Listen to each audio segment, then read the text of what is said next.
Oh, eto mga kadonatics, natatandaan nyo pa yung isang araw may nag-viral na isang motorcycle driver ata mga kadonatics na nag-amok at nanggulo sa kasagsagan ng traffic sa Maynila. At eto mga kadonatics, grabe ang bilis ng aksyon ni Mayor Isko Moreno. Huli agad mga kadonatics. At eto, parang nabahag yung buntot niya. Sa video kasi mga kadonatics, akala mo parang sinong siga talaga. Nung nakaharap si Mayor Isko, eto yung reaksyon niya mga kadonatics, parang basang sisiyo. I can't wait for you to see it mga kadonatics. Let's go! Pasensya na kayo sa abala, no? Mag-alas 7 na yata ng 6:36 ng gabi ngayon dito sa City Hall. Kaya po ako nag-talk to the people ngayon dahil nais ko lamang magpasalamat muna, no, sa isang netizen natin, no, na si Victor Acero. Ito yung post ni Victor Acero. Yan. Tinag ako ng mga commentaries. Dahil ito may insidente kaninang umaga. Kahapon ng maga, sikat na sikat ka na. May isang pong tulong. So, kahapon lang pala ito nangyari mga kadonatics. Guess na tricycle driver o sidecar boy. Ewan ko kung ano tinira nito. Baygon ng tinira nito eh. Sorry. Baygon talaga. Sa lahat mga kadonatics, baygon talaga naisip. Ito po yung video. Baka lang napanood nyo na. Tingnan nyo po yung kalsada. Grabe yung traffic talaga. Imbis na una, counterflow na. Two-way po yan eh. Yung Quezon, papuntang Herbosa. Grabe. Hindi ho makadaan yung mga tao na iba rin naghahanap buhay. Yung sidecar boy, saka mga jeepney driver. Inawat ito. Pinagsabihan, tingnan nyo po ginawa. Atras na, tropa, atras. Atras na kayo. Pinapatras. Di tayo Nag-counterflow pa. Okay lang daw sa kanya, hindi sila makadaan. Pag-inan nyo kayo mga paglubat kayo, huwag na kayo mabiyahe ha. Lobat? Bakit? Mukhang... Iniwan niyo yung motorsiklo niyo mga kadonatics. Anyway, short video lang yung nakita natin pero mahaba yan. Giyang ka. Eto. Tapos na ba yung tama? Bumaba na? Hindi naman. Ano tinitira mo? Bukod sa baygon. Ha? Ha? Ha? Nagiinom ka. Ano pangalan mo? Yan. Ha? Sarkal? Let Sarkal? Hindi. Tingnan yung mukha mga kadonatics. Basagulero talaga. Tsaka, parang siga talaga sa kalye. Let. Ba't ang hina ng boses mo ngayon? Dito, lakas-lakas ng boses mo. Ha? Oo. Gusto ko lang ipagpasalamat doon sa ating netizen na concern, no? Concern siya na may mga ganitong klaseng driver. Ako, sa totoo, habang dinidisiplina ko ang lungsod, ako naman, nilalagyan ko naman ng puso. Inuunawa kong pilit. Tricycle driver, sidecar boy, vendor. Pinipilit ko kayong unawain. Bagamat maraming nagrereklamo sa inyo, pinagkakasya-kasya ko ang pamahalaan. May mga bagay na non-negotiable o may mga bagay naman na okay, pwede pa natin pikitan ng matayan pero disiplinahin natin. The same thing to Good leader. Good leader talaga mga kadonatics. Yan yung maganda kay Mayor Isko. Kasi inaalam niya talaga yung problema muna mga kadonatics. Baka may background yung tao na bakit nagawa niya, saka siya nagdesisyon. Ganyan yung magandang leader. Hindi yung agaran, may desisyon agad mga kadonatics na kulong mo agad. So, bigyan ng chance. Marami nagrereklamo na haragan o parang binabaliwala ng mga sidecar boy na katulad ko yung kalsada. O isa na nga to. Let. Liklik po. Lek. Lek ka ng nenang mo eh. Babae pa yung pangalan. Ito po yung Tolonges. Kumag. Gusto ko lang iarap sa inyo na ito, hindi ko kinukonsinti. Dapat lang. Baka lang nakalimutan ni Leklek na may bago ng gobyerno sa Maynila. Bago pa kumalat-kalat yan, kung saan, I just wanted to address yung Nag-counterflow ka na nga, ikaw pa yung galit. concern ng ating mga kababayan at saka yung ating netizen na ipinagmamalasakit ang gobyerno ng Maynila, ipinagmamalasakit yung ating mga kalsada at kaayusan. Yung mga katulad nito, ito yung mga dapat na dinidisiplina natin. May, naalala nyo ba sa panahon ni Tatay Digong mga kadonatis, konti lang to, maraming nagva-viral na mga empleyado that time. Kung masungit ka, kung hindi ka smiley mga kadonatis during the work hours, and tapos may nakapag-video sa'yo, pwede yang iparating kay Tatay Digong at ito mananagot sila. Kaya halos lahat that time mga kadonatis, ang empleyado ng gobyerno, nakasmile talaga yan. At maganda yung pakitungo nila sa mga tao. Pero ngayon, nung nag-translate mga kadonatics ng administrasyon, bumalik yung ugali nila. Bumalik yung mga nakawan sa airport. Basta, grabe talaga. Kaya that time mga kadonatics, sabi ko sa sarili ko, ang ganda lang that time. Paano yan? Inirereklamo ka ng taong bayan. Nangihingi po ng pasensya. Ano? Nangihingi The same talaga sila ng liderato. Driver, sa mga taong hindi makadaan.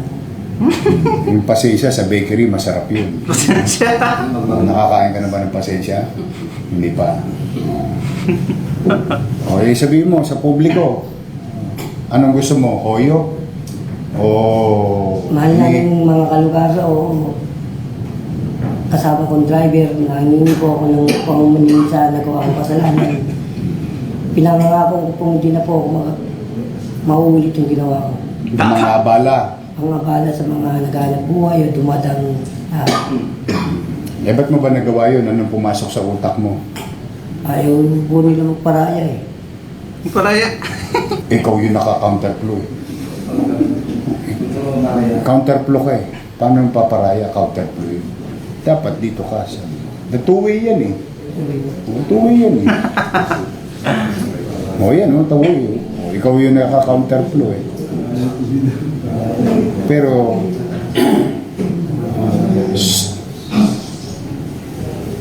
si Romy bagay ba yun? Nakita ko kasi pipilay-pilay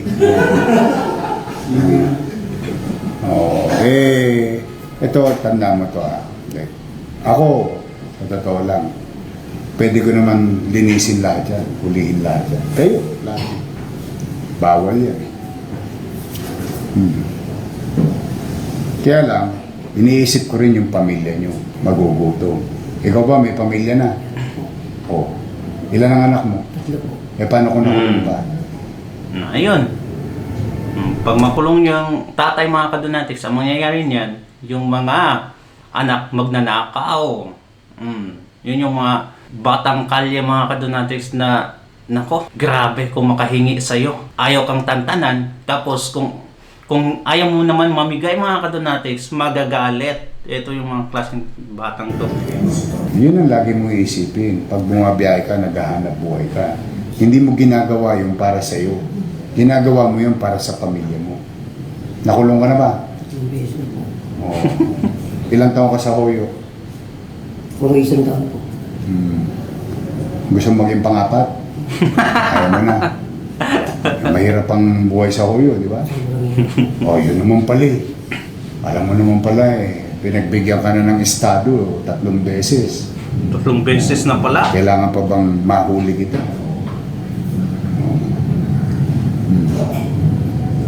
Talaga bang susunod ka na sa kaayusan? Susunod na po. Ha? Susunod na po. Isipin mo lagi yung anak mo. Swerte ka, nandito tsahin mo. Pinakikisuyo ka. Yung pinerwisyo mong taong bayan. Eto, nahuli po to nila Major Apostol. Kalat na pulis sa Maynila, hindi pa kayo natatakot. Ha? Huwag ka nang ulit ha. Okay.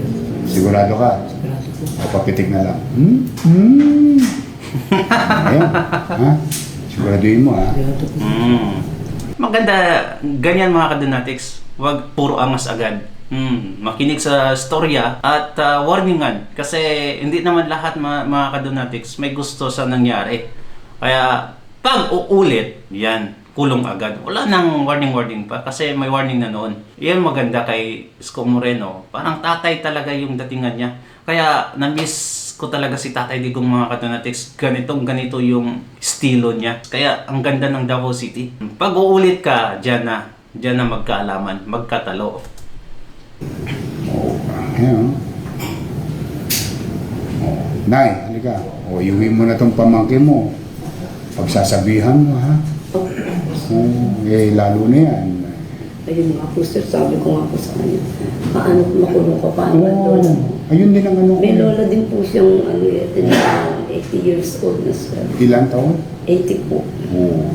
Tingnan mo yan. Siya yung... Ang dami palang nakatang sa balikat mo eh. Simpleng bagay lang yan. Bigay mo na yabang sa kanila.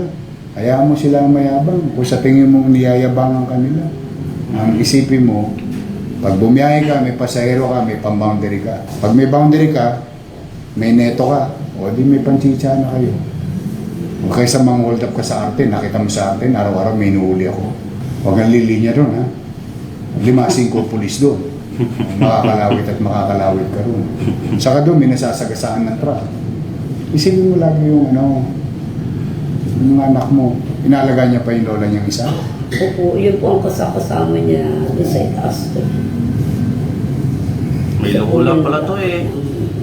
Pagkain sa taas. Kasi nasa baba naman po kami. Kung ano yung kaya din po. Kami po. Tulog po. Naggagamot ba lola mo? May maintenance. Ano maintenance niya? Nakalimutan po yung buwan. Nakalimutan ka ng apo niya, gano'n. Nakalimutan po yung lolo ko eh. Oo nga, nakakalimutan ka niya. Minsan, madalas po. Madalas. Ano na yun? Dala ng edad. Dito na po yun. Ilang taon na? 80 po. 80. Nagme-medicine siya. Opo. Anong maintenance niya? Hindi ko po alam. Meron po sa baga, meron po sa ano.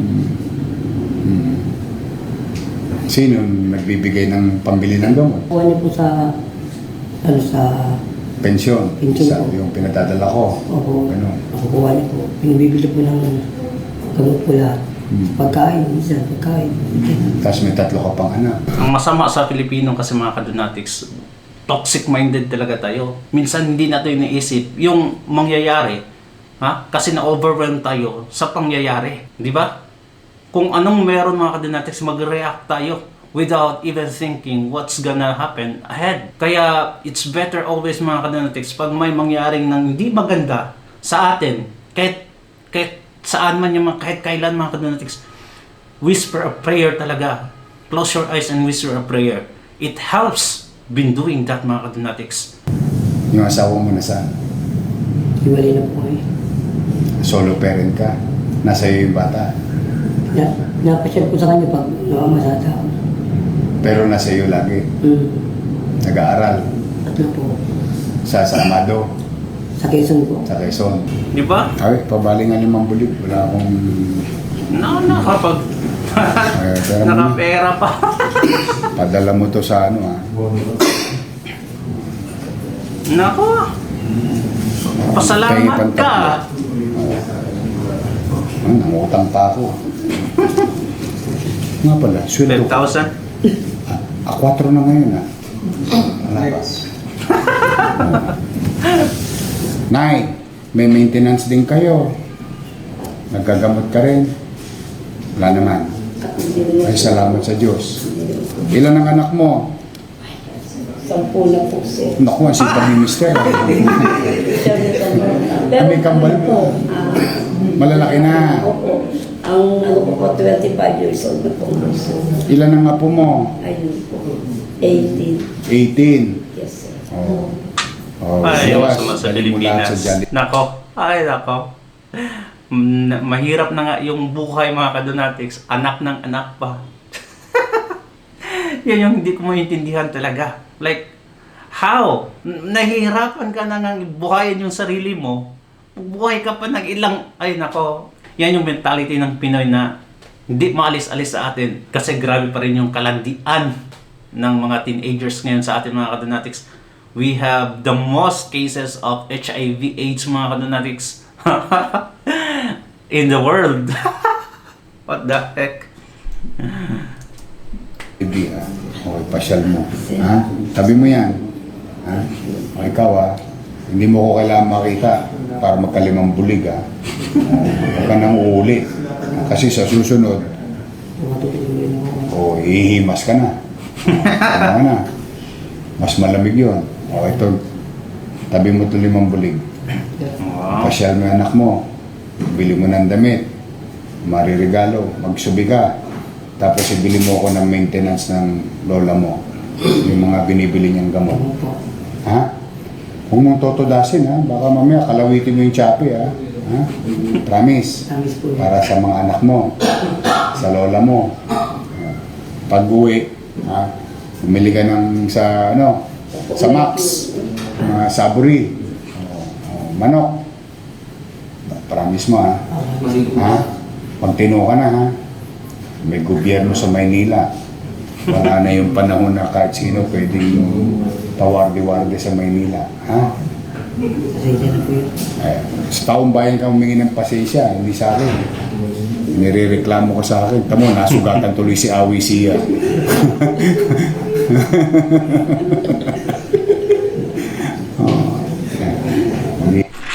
Ayun. Ang ganda mga kadonatics. What do you think? Salute to Mayor Isko kasi parang tatay talaga yung datingan niya dyan mga kadonatics. Hindi lang puro angas yung meron siya. Meron din siyang compassion. Which is the very key of being a good leader mga kadonatics. You will be so effective kung meron kang ganyan, meron ka ding angas. Thank you so much mga kadonatics. Please comment down below and don't forget to subscribe and like our channel and video. God bless you at ingat palagi. Bye-bye. Love you.